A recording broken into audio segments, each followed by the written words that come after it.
Bismillahirrahmanirrahim.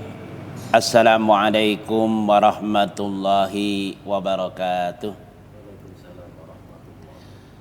Alhamdulillahilladzi wafaqa man syaa li ta'atihi min ibadihil mu'minin. Asyhadu an la ilaha illallah wahdahu la syarikalah wa asyhadu anna Muhammadan abduhu wa rasuluh. Allahumma shalli wa sallim wa barik ala sayyidina wa habibina wa syafi'ina wa qurrati a'yunina wa maulana Muhammadin wa ala alihi wa sahbihi ajmain. Qala Allah ta'ala kuntum khaira ummati ukhrijat lin-nasi ta'muruna bil ma'ruf wa tanhauna 'anil munkar wa tu'minuna billah. Qala Nabi sallallahu alaihi wasallam kullu ummati yadkhulul jannah illa man aba. Kila ya Rasulullah man aba qala wa man ata'ani dakhalal jannah faqad wa man asa'ani faqad aba. Shadaqallahul azim wa shadaqa rasulun habibul karim wa nahnu ala dzalika minasyahidin wasyakirin walhamdulillahi rabbil alamin. Tiada kata yang pantas kita ucapkan pada kesempatan pagi ini, dan memang sudah sepantasnya kita selaku hamba Allah yang pandai bersyukur agar kiranya senantiasa kita memanjatkan puja dan puji syukur kehadirat Allah Subhanahu wa taala atas izinnya, atas barokah, dan juga atas kita dipilihnya orang yang gemar hadir di majelis-majelis ilmi. Itu anugerah yang sangat besar karena enggak semua hambanya dipilih. Dan alhamdulillah kita dipilih oleh Allah Subhanahu wa taala, maka patut kita bersyukur karena bagi Allah adalah hak Allah. Apakah hambanya itu dijadikan taat atau maksiat, itu adalah hak Allah, dan alhamdulillah kita dipilih oleh Allah Subhanahu wa taala menjadi hamba yang taat kepada Allah Subhanahu wa taala. Mudah-mudahan langkah kita dari rumah ke tempat ini dicatat oleh Allah Subhanahu wa taala menjadi amal soleh kita yang dapat menyelamatkan kita kelak di akhirat nanti. Amin amin ya rabbal alamin. Salawat sering salam tak lupa kita sanjungkan kepada junjungan kita baginda kita Nabi besar Muhammad sallallahu alaihi wasallam beserta sanak keluarganya, para sahabat seperjuangannya, kaum muslimin, kaum muslimat di mana saja berada. Wabil khusus kepada kita selaku umatnya, mudah-mudahan kita semua mendapatkan syafatul khusus dari Rasulullah sallallahu alaihi wasallam. Di antaranya adalah orang yang mendapatkan syafaat khusus dari Rasulullah, di antaranya orang yang banyak berselawat dan banyak kita dalam rangka menghidupkan sunnah Rasulullah sallallahu alaihi wasallam. Selanjutnya, tanpa kita sadari bahwa hari ini hari Sabtu tanggal 24 Oktober bertepatan dengan tanggal 7 bulan Rabiul Awal, dan insyaallah juga tanggal 29 daripada bulan Oktober bertepatan dengan tanggal 12 bulan Rabiul Awal dilahirkannya Rasulullah sallallahu alaihi wasallam, di mana kita perlu bersyukur dan patut bersyukur bahwasanya ini kita umat Rasulullah, umat yang dimuliakan oleh Allah Subhanahu wa taala. Tadi yang saya bacakan di awal, yaitu Allah Subhanahu wa taala berfirman kuntum khairu ummati ukhrijat linas ta'muruna bil ma'ruf wa tanhauna 'anil munkar wa tu'minuna billah. Kuntum khairu ummati, engkau adalah umat yang terbaik yang dilahirkan buat manusia, mengajak kebaikan, mencegah kemungkaran, dan beriman kepada Allah Subhanahu wa taala. Al-ayat. Di mana kita umat yang terbaik, bahwasanya Allah Subhanahu wa taala memuliakan umat Rasulullah sallallahu alaihi wasallam, yaitu kita umat Rasulullah itu ada 5. Allah muliakan ini. Maka kita patut bersyukur jadi umat Nabi Muhammad sallallahu alaihi wasallam. Apa yang Allah muliakan 5 tersebut? Pertama adalah kenapa si umat Nabi Muhammad diciptakannya dalam keadaan lemah? Kenapa? Biar enggak pada sombong. Kalau orang itu lemah, badannya kecil, dalam apa saja dikit-dikit lemah, capek segala macam, biar enggak sombong. Coba umat-umat yang terdahulu, gede-gede, kuat-kuat, maka jadi sombong.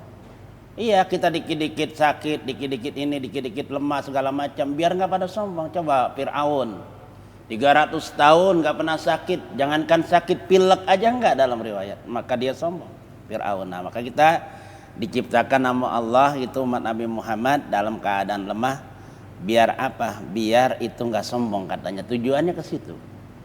Kedua, Allah muliakan umat Nabi Muhammad. Yang kedua dalam keadaan apa? Kecil-kecil. Itu dimuliakan juga. Kenapa kecil-kecil? Biar apa? Biar makan, minum dan pakaiannya juga enggak boros. Iya, kalau orang badannya enggak gede kan enggak boros, makan juga cukup, sepiring aja udah cukup. Coba kalau badannya gede, Masya Allah, kita lihat makannya berapa piring. Terus lagi orang kalau badannya gede juga minumnya juga berapa gelas. Terus lagi orang kalau badannya gede pakaiannya juga boros. Iya, mesti nyarinya juga susah. Coba kalau standar kayak kita ini standar, ya kan enak. Maka diciptakan kecil-kecil, biar makan dan minumnya juga nggak boros, pakaiannya nggak boros, makan minumnya nggak boros. Itu yang kedua. Kita sadar, bener kan? Kita harus sadar nih, umat Nabi Muhammad dimuliakan banget sama Allah. Yang ketiga, umat Nabi Muhammad dimuliakan apa? Yaitu yang ketiganya adalah dimuliakan dalam rangka kenapa sih umat Nabi Muhammad banyak yang miskin? Ada juga sih yang kaya umat Nabi Muhammad, tapi banyak kan miskin. Kenapa? Biar nanti pemeriksaannya cepat di sana. Gak banyak pemeriksaan. Kenapa? Kalau orang kaya, Masya Allah, pemeriksaannya lama. Orang kaya ini nanti rumahnya gede, ditanya tuh rumah, apakah rumah tersebut udah ditempatin semua? Silakan punya rumah banyak gede, silakan. Asal diisi semua, artinya manfaat. Kalau nggak diisi satu aja nggak diisi, buat pajangan aja ditanya. Sementara banyak orang yang miskin, kenapa engkau nggak berikan? Nah ini, makanya yang namanya Nabi Allah Sulaiman itu katanya jarak masuk surganya sama orang miskin itu katanya jarak 500 tahun. Itu Nabi. Maka Nabi kenapa minta nanti dimatikan bersama orang miskin? Orang miskin sholatnya beres sudah. Maka kita harus bagusin nih sholat kita. Ini orang miskin gak ditanya apa-apa. Kalau orang kaya, Masya Allah, ingat pertanyaan harta ini ada dua. Didapat dari mana? Dibelanjain kemana? Ini berat. Makanya diciptakan dalam keadaan banyaknya miskin. Keempat, umat Nabi Muhammad itu dimuliakan oleh Allah Subhanahu wa ta'ala. Berada apa? Umurnya pendek-pendek. Tuh ya kan, antara 60-70 umur umat Nabi Muhammad. Karena nabinya aja cuma 63. Kenapa? Umurnya pendek-pendek, biar nggak lama katanya. Artinya biar nggak banyak dia itu berbuat dosa. Iya, kalau orang umurnya panjang, Masya Allah, dianggap apa? Lama ini, biar dosanya nggak banyak tuh. Kalau umurnya pendek-pendek, umur Nabi Muhammad katanya dipetiknya umur umatku antara 60 sampai 70. Maka dengan umur yang singkat ini, kalau kita kembangkan ini umur, kita buat taklim, kita buat dalam rangka rajin ibadah, rajin silaturahim, rajin sedekah, rajin berbagai macam kebaikan-kebaikan amal soleh, maka ini adalah dimakmurkan. Maka umur artinya kemakmuran, harus dimakmurkan. Jangan dibuang begitu aja. Ini singkat umur umat Nabi Muhammad. Maka umurnya pendek-pendek biar dosanya nggak banyak. Tuh kalau mau sadar. Kemudian yang kelima, yang terakhir, umat Nabi Muhammad dimuliakan oleh Allah Subhanahu wa ta'ala, umat di akhir zaman. Biar nggak lama di kuburannya. Tuh, kuburannya nggak lama. Coba umat-umat terdahulu, Masya Allah, udah lama banget di kuburan. Umur umat Nabi Muhammad akhir zaman. Zaman, bicara zaman itu ada 5. Zaman pertama adalah zaman nubuah dari Nabi Adam sampai Nabi Muhammad. Kedua adalah zaman khilafah 1 dari Abu Bakar Siddiq sampai Sayyidina Ali. Kemudian zaman ketiga adalah zaman Jababaro. Jababaro adalah zaman akhir zaman ya sekarang ini, zaman Nabi Muhammad nih. Dan zaman Al-Muluk ketiganya, maaf, zaman Al-Muluk. Keempatnya Jababiro, itu zaman akhir zaman nih. Kemudian kelimanya adalah khilafah 2. Udah begitu doang zaman, habis sudah. Tutup, ada penutup, ada akhir, ada penutup. Ini kita berada di akhir zaman. Jadi begitu, ada di akhir zaman. Biar apa? Biar di kuburannya nggak lama, begitu katanya. Kemudian juga tadi hadis dikatakan bahwasanya kullu ummati yadkhulu jannah, semua umatku pasti akan masuk surga kata Rasulullah, illa man aba, kecuali yang enggan. Qila ya Rasulullah man aba, ada yang bertanya, siapa yang enggan surga? Kau bodoh benar, surga penuh kenikmatan dia enggan. Qala wa man ata'ani dakhalal jannah. Qala berkata Rasulullah, barang siapa yang taat kepadaku dia masuk surga. Wa man asa'ani faqad haba. Siapa yang durhaka kepadaku maka dia yang enggan. Artinya orang itu kalau menghidupkan sunnah Rasulullah, apa yang Rasulullah lakukan diikutin, insya Allah maka dengan kelahiran beliau ya kita adalah bersenang hati. Harus senang kita, wajib kita senang. Ya artinya kita wajib cinta melebihi, jangan sampai kita kurang cinta kita sama Rasul. Ya kita lebih kenal Rasulullah yang menolong kita dengan sahabat Rasulullah Sallallahu Alaihi Wasallam. Ini saja sebagai pengantar, karena biasa, karena kita berkaitan dengan momentum hari besar daripada kelahiran junjungan kita, yang insya Allah tanggal 29 Oktober, yaitu kelahiran junjungan kita Rasulullah Sallallahu Alaihi Wasallam. Selanjutnya pelajaran kita pada pagi hari ini tentang abyadu as-salatu sab'atun. Bermula segala sunnah abad itu ada 7. Jadi kita kemarin mengenai tentang apa sih kalau kita misalkan ketinggalan sunnah abad atau kita lupa sunnah abad, kita disunahkan adalah sujud sahwi. Nah sekarang disebutkan sunnah abad ada 7. Ini kita perlu tahu karena banyak orang yang sholat karena dia memang jarang taklim, dia nggak tahu tentang sunnah abad. Nah ini kita belajar pada pagi hari ini, kita tentang sunnah abad. Sunnah abad di dalam sholat kita tahu kedudukannya laksana anggota badan. Iya, anggota badan ya diantaranya kaki, ya tangan, kemudian telinga. Ini anggota badan. Maka penting sekali sunnah abad ini. Kalau kayak pakaian kita ini yang kita pakai ada celahnya, artinya ada nodanya. Apakah bolong, apakah pakaian itu kena kotoran yang kelihatan sekali, itulah kedudukan daripada sunnah abad. Maka penting kita mengetahuinya. Walaupun orang itu meninggalkan sunnah abad, apakah kategori dia sah, sholatnya sah. Tapi itu tadi, kalau kayak pakaian adalah pakaian bolong. Kalau kayak orang itu tangannya nggak ada. Penting sekali sunnah abad. Nah ini di sini disebutkan ada 7. Apa saja anggota abad sunnah abad itu 7 tersebut? Di antaranya tasadu awali. Pertama tasahud awal. Tuh, tasahud awal itu adalah sunnah abad. Iya sunnah abad tasahud awal. Apa tahiyat awal? Maka apabila orang itu nggak tahiyat awal, apakah sah salatnya? Sah. Cuma nanti dia harus sujud sahwi. Ya bisa jadi lupa tasahud awal, tahiyat awal itu adalah tasahud awal. Artinya sunnah abad. Ini perlu diingat. Kalau kita nggak ngaji nggak tahu nih. Iya ini ringan tapi orang banyak nggak tahu. Jangan remehkan nih kita. Di antara pertama tasahud awal atau tahiyat awal itu adalah sunnah abad. Wa qu'udun. Keduanya itu duduknya. Jadi duduk tahiyat awal itu adalah sunnah abad, duduknya. Jadi masalah duduk pertama adalah tasawuf awal atau tahiyat awal, duduknya dihitung daripada kedua daripada sunnah abad. Tuh, kedua tuh. Wa qudu. Wassalatu ala nabi sallallahu alaihi wasallam. Dan ketiga membaca salawat atas Nabi sallallahu alaihi wasallam bihi salam pada tasyahud awal. Jadi membaca salawat di tasyahud awal itu adalah sunnah abad. Mana bunyinya Allahumma shalli ala sayyidina Muhammad, cukup bangun. Jadi kalau misalkan ada imam lupa, kemudian makmum ngingetin, dalam posisi dia baru mau bangun karena dia nggak tahiyat awal karena lupa, subhanallah kata makmum, begitu buru-buru dia turun.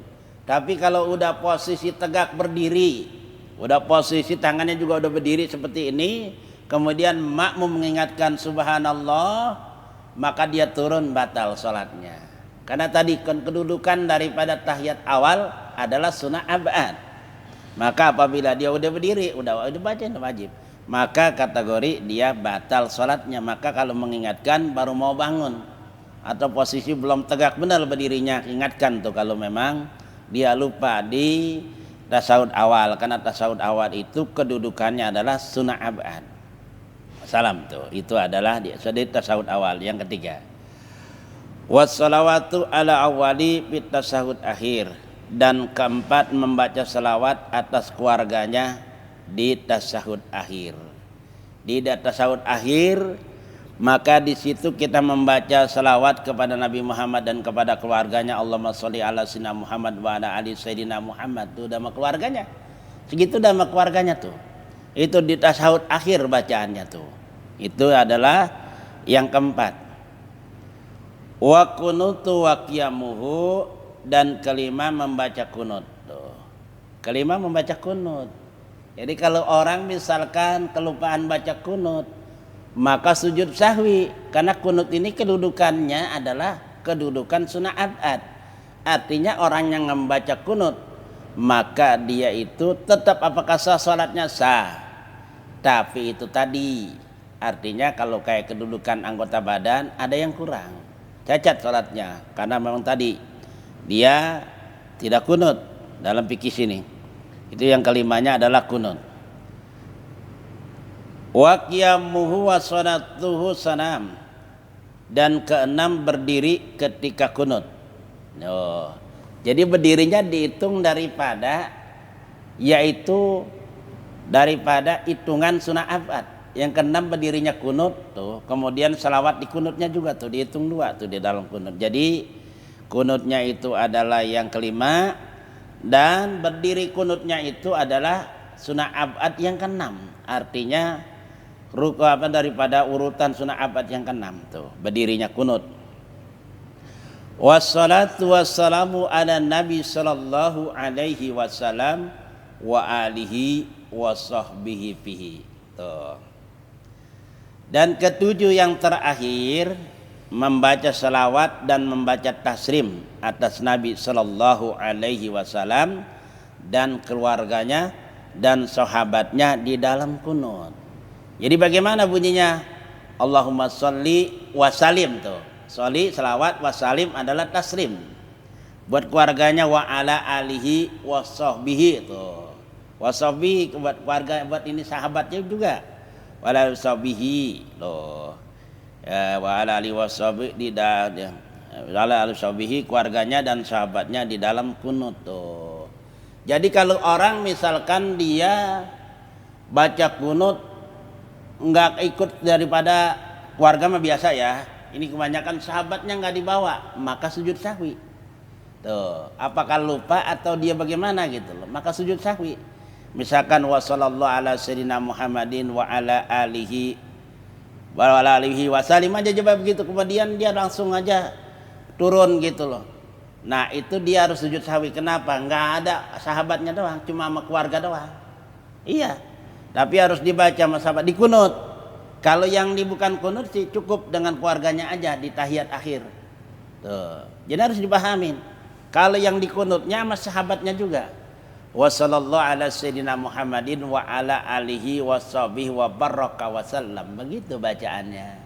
Nah ini makanya kunut ini ada dua di antaranya, di situ ada tiganya di antaranya baca kunutnya, kemudian berdiri kunutnya, kemudian di situ juga untuk bacaan keluarga Nabi dan para sahabatnya di kunut adanya.